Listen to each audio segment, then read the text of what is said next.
ॾिसो एॾी को एतिरी हल्की फुल्की फेंसिंग ही थोरी घणी तलवारबाज़ी त ज़रूरी आहे न। सियासी पार्टियूं आहिनि, न त पीपल्स पार्टी ऐं नवाज़ लीग में कोई नज़रियाती इख़्तिलाफ़ात त न आहिनि। मतिलबु हुकूमत में गॾु हुआ ऐं सुभाणे बि गॾु हूंदा। इहो कोई पार्टीज़ जे विच में नज़रियाती इख़्तिलाफ़ात मतिलबु ठीकु आहे, मंशूर में थोरो घणो फ़र्क़ु हूंदो, लेकिन नज़रियाती सां मुंहिंजी मुराद इहा आहे त को वॾो को हुजे को साईं न असां सवाल ईअं थो पैदा थिए। मिसाल PTI नवाज़ लीग आहिनि, हाणे हिन में केरु चए त लॻे थो त बाबा इख़्तिलाफ़ आहे। पीपल्स पार्टी लाइ सलेमान जो अब्बा ॻाल्हाईंदो या पीपल्स पार्टी सलेमान जे अब्बा लाइ ॻाल्हाईंदी, ॻाल्हि सम्झ में ईंदी। पर हींअर ही ॿई धुरियूं, जी हा, नवाज़ लीग ऐं पीपल्स पार्टी अगरि हिक ॿिए जे ख़िलाफ़ु न ॻाल्हाइनि त कंहिंजे ख़िलाफ़ु ॻाल्हाइनि? उहो कैदी अंदरि जेको पियो आहे क़ासिम जो या सलमान जो अब्बा, उनजे ख़िलाफ़ु ॻाल्हाईंदा त छा मोट मिलंदी? भई वेतर माण्हू चवंदा यार हाणे अंदरि पियो आहे, वेही छा था ॻाल्हायो? सो ॾिसो, पंचिंग बैग त खपंदो आहे न। तव्हां पॉलिटिक्स कयो पिया ऐं इलेक्शन में तव्हांखे टेम्पो ठाहिणो आहे, तव्हांखे दुश्मननि खे शिकस्त ॾियणी आहे, त दुश्मन you have to create one. मुल्क बचाओ। अगरि तव्हां वटि दुश्मन या सियासी मुखालिफ़ न हुजे त पोइ हिकिड़ो ठाहिणो पवंदो आहे। त पीपल्स पार्टी नवाज़ लीग खे ठाहियो आहे, नवाज़ लीग पीपल्स पार्टी खे ठाहियो, दैट्स ऑल। इलेक्शन खां पोइ तव्हांजे ख़्याल में त हीअ अगरि हिक ॿिए जी ज़रूरत पवंदी नवाज़ लीग खे पीपल्स पार्टी जी, त पीपल्स पार्टी खे शामिलु न कंदी छा नवाज़ लीग? ऐं छा पीपल्स पार्टी शामिलु न थींदी छा? तव्हां हीअ ॻाल्हि लिखाइण जी ज़रूरत न आहे, ऐं रिकॉर्ड ते चवां पियो बिल्कुलु शामिलु थींदा।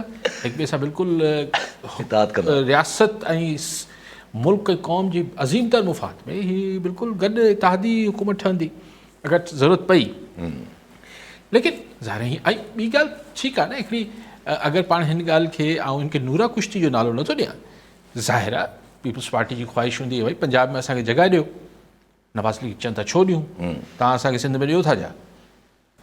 सो अच्छा, अॼु तव्हां ॾिसो त हिकिड़ी ख़बर हाणे कंहिं नवाज़ लीग जे कैंप मां लीक थी आहे, किथां लीक थी आहे, इहा ख़बर कंहिं मीडिया खे ॾिनी आहे त ज़रदारी साहिबु नवाज़ शरीफ़ खे फ़ोन कयो ऐं नवाज़ शरीफ़ ॿिन्ही अॻुवाणनि जेको आहे रियासत जी फलाह ऐं बहबूद ऐं बचाइण लाइ हिक ॿिए सां मुफ़ाहमत ऐं गॾियल सहकार ते इतफ़ाक़ कयो। रियासत लाइ, हा, पंहिंजो को मसइलो न आहे। त यकदम पोइ बिलावल साहिब जी हिकिड़ी तरदीद नुमा बयानु आयो त न न भई हीअ जेको ॻाल्हि ॿोल थी आहे अॼोकी ख़बर न आहे, अॼु न ॻाल्हि ॿोल थी आहे। त मूं इहो सोचियो पियो त बिलावल साहिब इहो न चयो आहे त ॻाल्हि ॿोल न थी आहे, छो अॼु ही ॻाल्हि ॿोल न थी आहे, हीअ पुराणी ख़बर आहे। हाणे पुराणी केतिरी, नवाज़ शरीफ़ जॾहिं पाकिस्तान आयो आहे तॾहिं त फ़ोन कयो हूंदो न, तॾहिं त वेलकम कयो हूंदो न। अचण त भली कार, जॾहिं पाकिस्तान आए नवाज़ शरीफ़ घणा ॾींहं थिया आहिनि? 21 तारीख़ ते आया आहिनि। ॿ अढाई हफ़्ता। त ज़ाहिर ही को 5 साल पुराणी ख़बर न आहे। सो ही ॻाल्हाईंदा ऐं ॻाल्हाईंदा रहंदा। ही कुझु ख़बरूं कॾहिं कॾहिं लीक बि कबियूं आहिनि, कॾहिं कॾहिं इहो ॾेखारण लाइ त यार साम्हूं ईअं कनि पिया ऐं पोयां असांखे फ़ोनूं था कनि। MQM वारा बि वञी मिलिया आहिनि, हुन ते पोइ था अचूं नवाज़ शरीफ़ सां मिलंदा सुभाणे। सो लेकिन तव्हां ॾिसो त पाकिस्तान, मूंखे हिन में क़तन को एतिराज़ु न आहे। ऐं पुराणो मुंहिंजी पोज़ीशन जेका आहे, मुंहिंजी पोज़ीशन आहे ज़माने खां, त इहो चवणु त न सही हिकिड़ी पार्टी हुजे जेको सॼे मुल्क में जंहिंजी रूट्स हुजनि ऐं ही हुजे हू हुजे। हिकिड़े ज़माने ॾाढो शौक़ु हूंदो, वॾो शौक़ु रहियो आहे, वॾो शौक़ु असांजी इस्टेब्लिशमेंट खे बि रहियो आहे, सभिनी खे रहियो आहे। न मुल्की पार्टी, मुल्की पार्टी हुजे, न त इलाक़ाई पार्टी न थिए।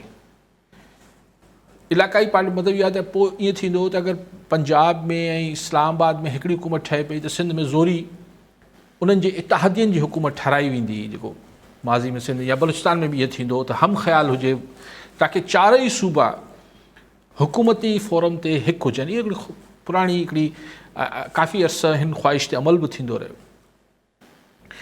पोइ छा थियो? हाणे आऊं त हिन ॻाल्हि जो हुन महिल बि ज़ोरी छो था कयो? अगरि का पार्टी सिर्फ़ु पंजाब में मक़बूल आहे त let him have votes from there. ऐं अगरि पार्टी का सिंध में सिर्फ़ु मक़बूल आहे या KP में आहे या बलूचिस्तान में आहे, इनमें कहिड़ो मसइलो आहे? पर हीअ जेको इलाक़ाई पार्टी सां पोइ ख़ुदि जेके मुख़्तलिफ़ पावर क्वार्टर्स मां इहा तशरीह चेंज थी वई त इलाक़ाई सां मुराद इहो आहे त जेके कॉम्परस्ती जी सियासत कनि था या अलहदगी जी ॻाल्हि कनि था। न त टेक्निकली ॾिठो वञे त नवाज़ लीग छा आहे?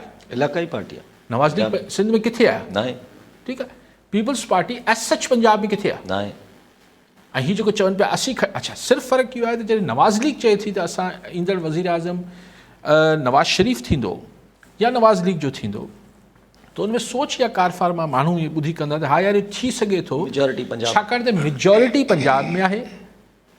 तंहिंजे करे अगरि पंजाब नवाज़ लीग खटे थी त रुगो पंजाब जे ई आधार ते हुननि जो वज़ीर आज़म थी सघे थो। यस पर जॾहिं आसिफ़ ज़रदारी साहिबु चए थो या पीपल्स पार्टी चए थी त बिलावल भुट्टो ज़रदारी साहिबु हीउ जेको सिॼु ईंदो, अॼु ज़रदारी साहिब जो बयानु आहे त जेको 8 जो सिॼु उभरंदो उहो बिलावल भुट्टो जी कामयाबी जो सिॼु हूंदो, त उते थोरो इहो माण्हू सम्झे थो त सिंध जी हद ताईं त ठीकु, लेकिन सिंध मां केतिरियूं बि सीटूं खणी वठनि प्राइम मिनिस्टर नथो थी सघे। यस सो टेक्निकली अगरि PTI खे बि वञी जीअं कुझु माण्हू ख़्यालु आहे कि रुगो KP ताईं महदूद कंदा त PTI बि इलाइक़ाई पार्टी थी वई।